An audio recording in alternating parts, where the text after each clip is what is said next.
Hello, everyone. I want to talk about the death of YouTube and the rise of the underground. For those who do not know what I'm talking about, there's a bit of a bandwave that's going on YouTube. It was most likely started by Jeremy Hambley from The Quartering, who got exposed for being a cuck and being very vile. And I do mean by he is a vile individual and he does need to get his life back into shape. But yeah, this whole ban wave was most likely started by him since he did ban the Kino Casino's Clips channel, which is where they get most of their money. And this has only done nothing but get people to pay attention to what Jeremy Hambley is doing. And now we're kind of seeing this ban wave on YouTube. To discuss the channels that did get banned, we have MGTOW Outlaw and his alt account. He had to make a third channel in order to continue what he's doing on YouTube. Dr. Ludwig, he was a pretty large channel. If you guys do not know who he was that one German YouTuber who always uploaded German folk songs along with his alt account. Even he got banned, and from what it looks like, they banned him for the sake of being a patriotic German because he uploaded music that was patriotic to Germany. And of course, from what I can tell, they banned it for supposed National Socialism, even though he never even uploaded National Socialist songs once. He always just picked to always upload patriotic German songs, not National Socialist ones, but sadly people do not know their history on Germany. And channels such as Fish, Pops, and Thinking Ape, I know that most of you guys don't know who I'm talking about, but the MGTOWs who do watch my channel, they'll know who I'm talking about. They got demonetized in this whole ban wave, and I think even Frost got hit by it. But yeah, this whole ban wave has been targeting channels that aren't even related to this whole drama with Jeremy Hambley, but I guess he's so much of a petty prick that it's now pretty much affecting the entirety of YouTube. And with Thinking Ape and Dr. Ludwig, they're now suing YouTube. They're now filing lawsuits against them because with Dr. Ludwig, it was complete bullshit with what they did to his main and alt account channels. Because what did he really do wrong besides uploading music that is patriotic to the fact that he's a German living in Germany? And with Thinking Ape, they falsely demonetized him, and now he's finally having enough and just suing YouTube. And even then, he also moved to Rumble. He's now pretty much Rumble exclusive, and the same thing has happened with Hammerhand, also known as Pop Culture Rocks.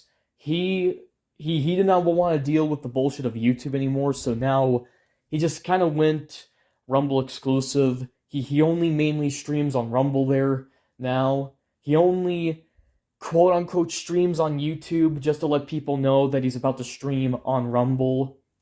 MGTOW Outlaw, the same thing has also happened with him. Both his main and my alt account channels got banned. So now he's Rumble exclusive. And a few months ago, Batty Commander went from streaming a lot on YouTube to just mainly sticking to Rumble. And we're pretty much starting to see this with a lot of creators because American Krogan, who was banned back in 2019 and just recently got his account reestablished back in 2025, last year, he also mainly uploads content on Rumble because he still remembers what happened with his channel back in 2019, which is something that Dr. Ludwig did bring up, of how this ban wave is on a similar level to the one from 2019, the very same one that got American Krogan banned for 6 years straight.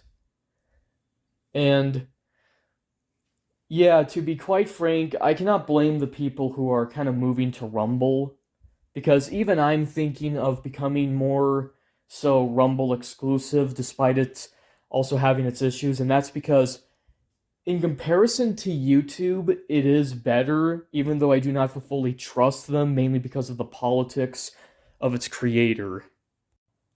As you can tell by the fact that I mentioned those who have left YouTube and those who are thinking of leaving it, such as myself, YouTube has become so different, and we see the writing on the wall. It's no longer this video sharing platform where you broadcast yourself from 2005 to 2016. It's no longer the case.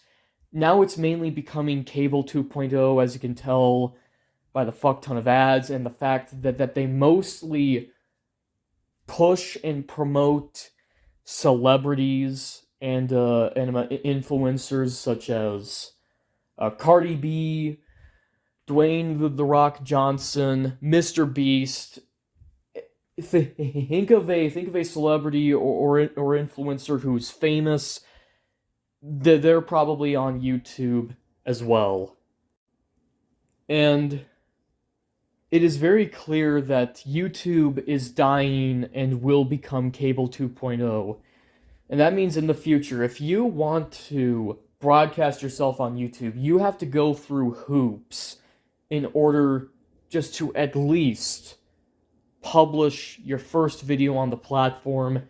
And even then, you'll be carefully watched by managers and the higher ups of YouTube, because again, it is becoming cable 2.0, and as a result, people will be forced to move to other platforms such as Rumble, the one that I've been mentioning the most in this video, but that's because out of all of the alternatives that I can think of, such as Vimeo, Odyssey, BitChute, Rumble is the only one that is the most competent, despite its flaws.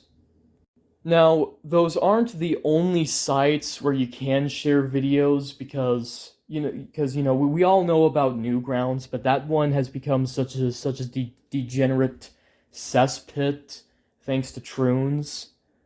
But there are others, and I think a lot of people will be forced to go underground, like how they were back in the Wild West era of the internet, which is the irony behind YouTube. Despite YouTube being a creation of the Wild West internet back in the 2000s, it is the thing that did contribute to the end of that era. But it seems like that if YouTube dies by becoming cable 2.0, it will bring back the Wild West era of the internet, which I honestly don't mind, mainly because we'll actually be allowed to say the shit we want to say, or say, some more crazy stuff like how people did back in the 2000s, unlike how we do now. But yeah, a lot of people will be forced to go underground, like how Murdoch were, because the Murdoch crew, they started off on YouTube, but they were debanked and deplatformed and forced to go off grid, that they had to make their own website. And I think the same thing will happen with some individuals, where they're forced to make their own websites as a way to express themselves, because, by even I'm thinking of doing the same thing in the near future in case I am given that said treatment that the Murdoch crew were given. Underground. What is underground? Because I do want to explain it, because I will be saying that term a lot, but underground describes a style of media that is not AA or AAA, but it's not well known. It's much more obscure and a bit more cult-like in terms of fan bases, and not in the, occult sense, but like think of like cult classics, that type of thing. And I am saying underground mainly because indie has lost all its meaning thanks to games such as Mouse PI for Hire, studios such as Glitch Productions, and influencers such as VivziePop. The term has lost all its meaning, so I'm just going to use the term underground as a way to describe media that isn't double A and it isn't triple A. Just pure independent media. In other words, there will be an explosion of pieces of media in the underground. We have people such as Donald Kent founding groups such as the Imperium Calling. That's his space. And we also have groups such as Bizarre Archives and Arius Press, which are independent publishers. And we also have Okairo's Akarian Accords, which is a network, an underground network for creators of the right-wing space who want to get out there and establish brands, either through writing books or comics, developing video games, or being VTubers such as Scurvy Rum, also now known as Creamsicle, or Damien Demore. Now, this isn't exactly restricted to the internet and YouTube, because many of the old Radiohead giants, they're starting to pass away, and radio is now becoming much more freer and easier to break into and establish a brand. And I think it will be the same thing with the rest of the entertainment industry, such as filmmaking, music, video games, and many others. And funnily enough, it will probably be due to AI, and I'll pretty much explain in this next bit. There are two crowds in relation to AI: the pro AI crowd and the anti AI crowd.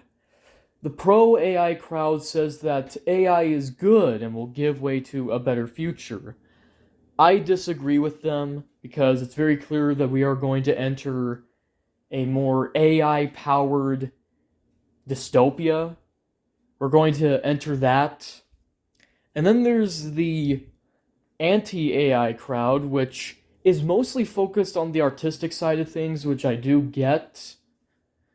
But the problem is that every single time they try to stick it to AI, sometimes they actually kind of support things that they kind of stand against. Case in point, greedy corpos making films that have no real meaning besides just trying to exploit people's lizard brains or probably make propaganda.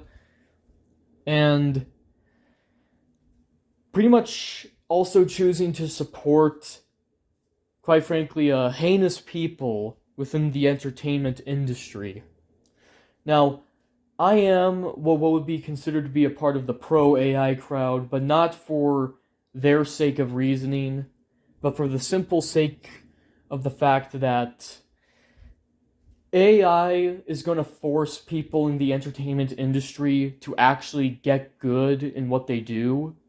But since they don't want to learn how to actually make good pieces of media, is going to lead to it to collapse. And if you ask me, I say the entertainment industry does indeed need to collapse, because most of the people who work there now don't even deserve their jobs. They're either in there for the sake of nepotism, DEI, or whatever you name it.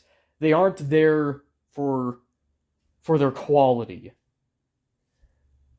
Just to simply put it, they aren't there for the simple sake of the fact that they know how to make a game.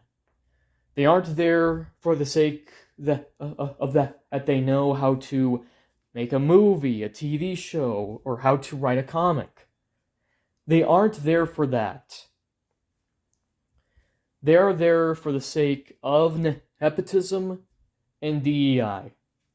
And AI is ultimately going to force them to become jobless.